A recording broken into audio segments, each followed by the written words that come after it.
first person. I have several in my district that are bent upon a very similar mission. Yes. And my take is, okay, these questions have, it gets to your question. I mean, it all gets back to accountability. Yes.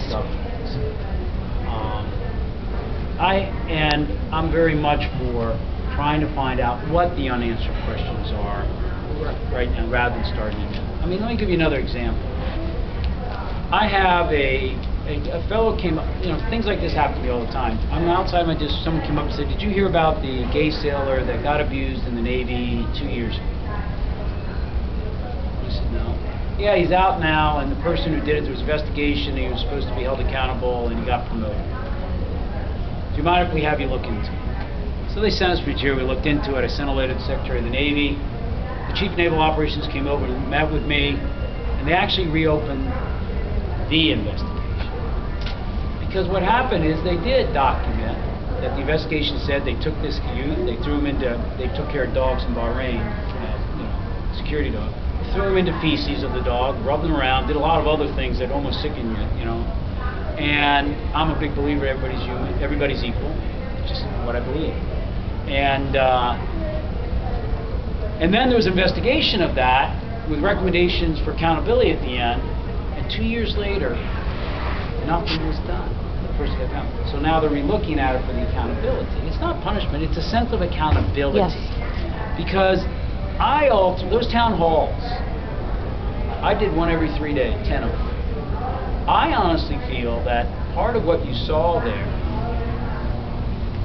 is, and it's also part of, you know, why I think at times youth growing up have a feeling they do about government, is, wait a moment, I've been thrown into the savage recession through no fault of my own, they're saying. And now you government, who didn't do anything to stop this, you know, or let Wall Street go on its own, you're going to tell me that you can fix my health care plan?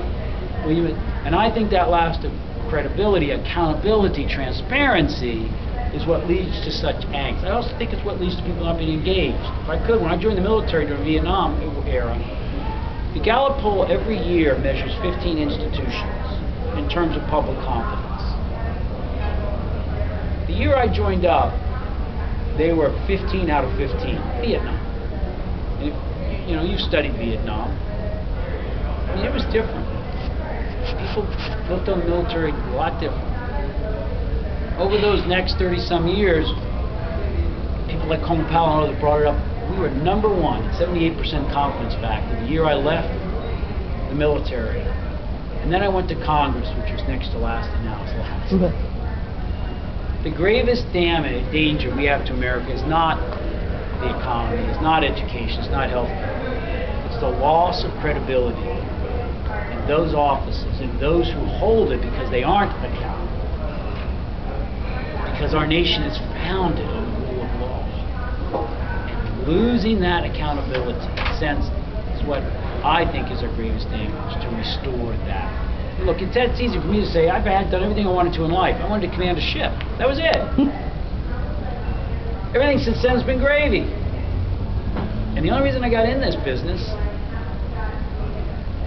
was because my daughter had a brain tumor and I wanted to pay back. The only reason I ran for Senate is because the Democratic Party asked me to run against Arlen Specter when he was a Republican.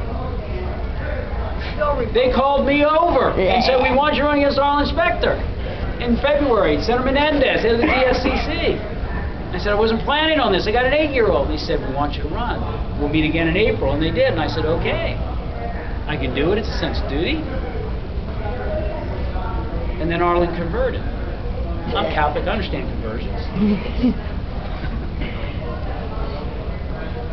But we don't make him the bishop and say we're going to follow.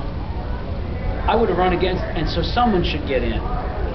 Because the fact of appointment, anointment by the establishment is not why I joined the Democratic Party. We should be thrilling people to get into the process, not ask them to sit down. And I believe that kind of deal making will harm not just the party, that's secondary, but this country if it continues. Speaking about the crime rate, like from the readings I've been looking at, it's been very publicized that you've missed votes. Like I was just wondering what your response is. Absolutely. What I don't say, and I don't care to have in the paper, is my father passed away. I don't put that in the papers, okay? So I missed about 40% of those because I lived in an ICU. And my daughter, we thought the brain tumor was going to. But I don't say that. I'll tell anybody that privately. But the other ones were consciously. You know, I went around this thing. Like Edmund, you know how many votes Senator McCain missed? 82%.